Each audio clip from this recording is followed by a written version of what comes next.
Halo, Assalamualaikum warahmatullahi wabarakatuh. Oke saudara-saudariku, jumpa lagi dengan saya di channel Joni Iswahyudi. Oke guys, kali ini saya akan membahas tentang misteri peninggalan kamar Soekarno di Istana Kepresidenan Bogor guys. Jadi ini adalah mitos atau fakta guys, bahwa kamar peninggalan Bapak Presiden pertama kita, Bapak Soekarno, hanya Presiden Jokowi lah yang berani menempati. Bahkan Presiden kedua kita, Bapak Soeharto, hampir 32 tahun memimpin, tidak pernah mau atau tidak pernah berani masuk ke kamar peninggalan Soekarno dan hanya dijadikan tempat museum saja. Di kepemimpinan Bapak Jokowi lah, Bapak Jokowi masuk dan seperti biasa tidak ada yang aneh di kamar tersebut. Nah, apakah ini mitos bahwa Presiden Soekarno telah merestui Presiden Insinyur Joko Widodo untuk melanjutkan perjuangannya Presiden Soekarno guys? Nah, kita tidak tahu kah ini mitos atau fakta. Jadi daripada penasaran, langsung saja kita simak video berikut ini. Dan jangan lupa ikutin sampai selesai guys, agar tidak gagal paham. Oke, langsung saja let's go to video.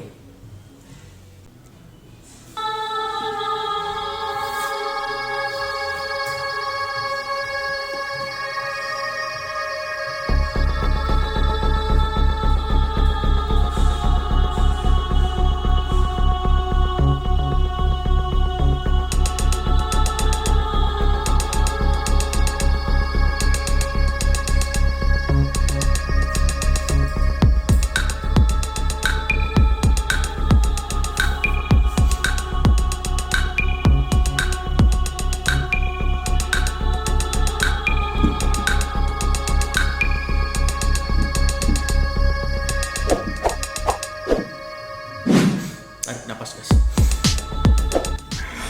Dengan ini menyatakan kemerdekaan Indonesia. Bapak Presiden pertama kita, Bapak Soekarno.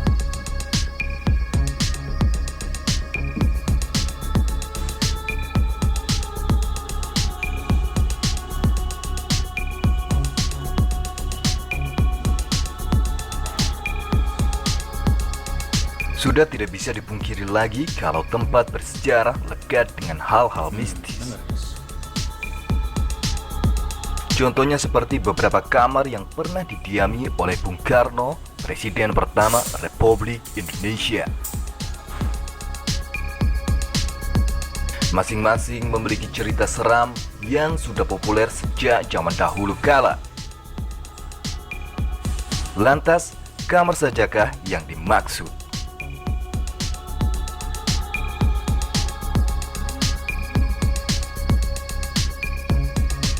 Yang pertama adalah kamar Istana Merdeka.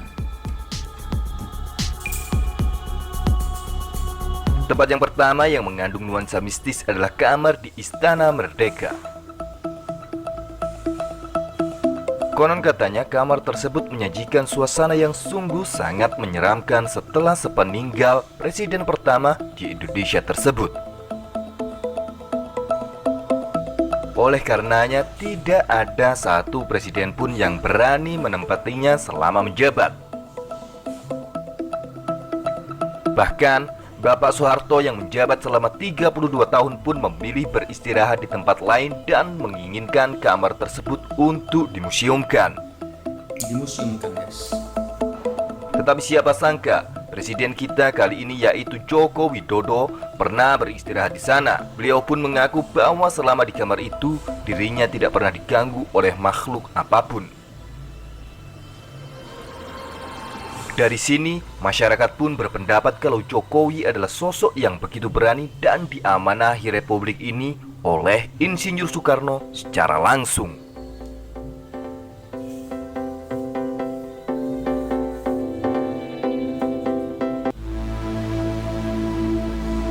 Yang kedua adalah kamar 308 di Hotel Grand Ima Samudra, Sukabumi.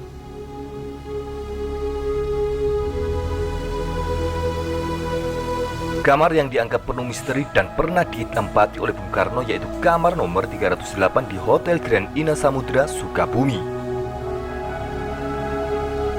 Ketika beliau berkunjung ke Sukabumi, pasti menyempatkan untuk beristirahat di kamar tersebut. Menariknya, kamar tersebut adalah ruangan yang disiapkan secara khusus oleh pihak hotel untuk Nyi Roro Kidul.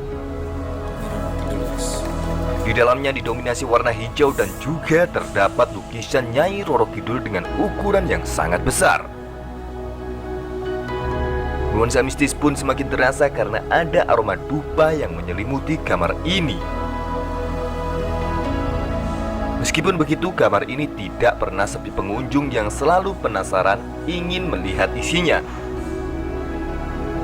Tetapi kamar 308 ini tidak boleh dipotret dan ditempati oleh orang sembarangan. Hanya orang-orang yang ingin melakukan suatu ritual yang diperbolehkan menginap di sana.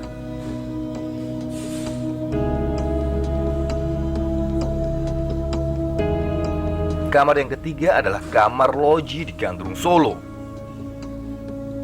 Kita masuk di ruangan Bung Karno untuk persiapan menjadi presiden. Insinyur Soekarno juga pernah menginap di rumah dinas wali kota Solo atau yang kerap disebut dengan Loji Gandrung. Menurut cerita, banyak peristiwa mistis yang terjadi di kamar yang syarat akan sejarah ini. Seperti adanya suara organ berbunyi di malam hari, gemericik air yang sebenarnya air sudah lama tidak pernah mengalir, dan adanya penampakan 4 sosok tentara Belanda. Tetapi yang masih sering terjadi adalah aroma bunga melati dan bunga kantil yang kerap muncul dari kamar yang satu ini. Ada cerita menarik sebelum Jokowi mendaftarkan diri sebagai calon Presiden Republik Indonesia. Beliau diisukan pernah berbicara dengan wali kota Solo membahas terkait pemenangan menjadi presiden di kamar Loji Gandrung. Benarkah sosok Jokowi adalah sosok yang dipercaya oleh Soekarno untuk memimpin negara Republik Indonesia ini? Ya, jadi kalau pengen jadi presiden yuk masuk kamar ini, kita ngomong-ngomong sebentar. Kita ngomong-ngomong beberapa waktu ya. Yang terakhir adalah kamar di penjara Bancuy. Terakhir ada kamar di penjara Bancuy, Bandung, tempat Soekarno dulu pernah ditahan oleh pihak Belanda.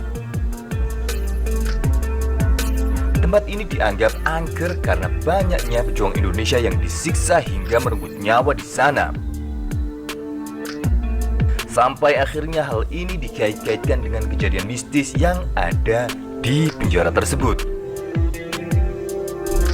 Menurut salah satu penjaga bekas penjara, Soekarno mengatakan bahwa dirinya seringkali mengalami kejadian ganjil. Ketika ia sedang tidur, ada saja yang membangunkannya padahal dia sedang berada sendirian di lokasi ini. Ada pula wisatawan yang ketika memotret sudut penjara, hasil kamera ponsel yang terlihat justru sosok gaib berbadan besar dan tinggi tertutup bulu-bulu. Itulah deretan kamar Bung Karno yang dianggap mistis oleh masyarakat. Anggapan yang beredar di luar menyatakan hal tersebut dikarenakan suasananya membuat cukup merinding hingga beragam cerita seram yang dialami oleh masyarakat tersebut. Oke guys, jadi itulah tadi fakta-fakta atau mitos bahwa Presiden Jokowi telah direstui oleh Bung Karno untuk memimpin negeri ini dan meneruskan perjuangannya guys. Nah, itu kembali lagi kepada Anda guys, mitos atau fakta. Ini hanyalah cerita rakyat ya, boleh percaya boleh tidak, namanya juga cerita kan. Tapi ya kenyataannya memang Presiden Jokowi lah yang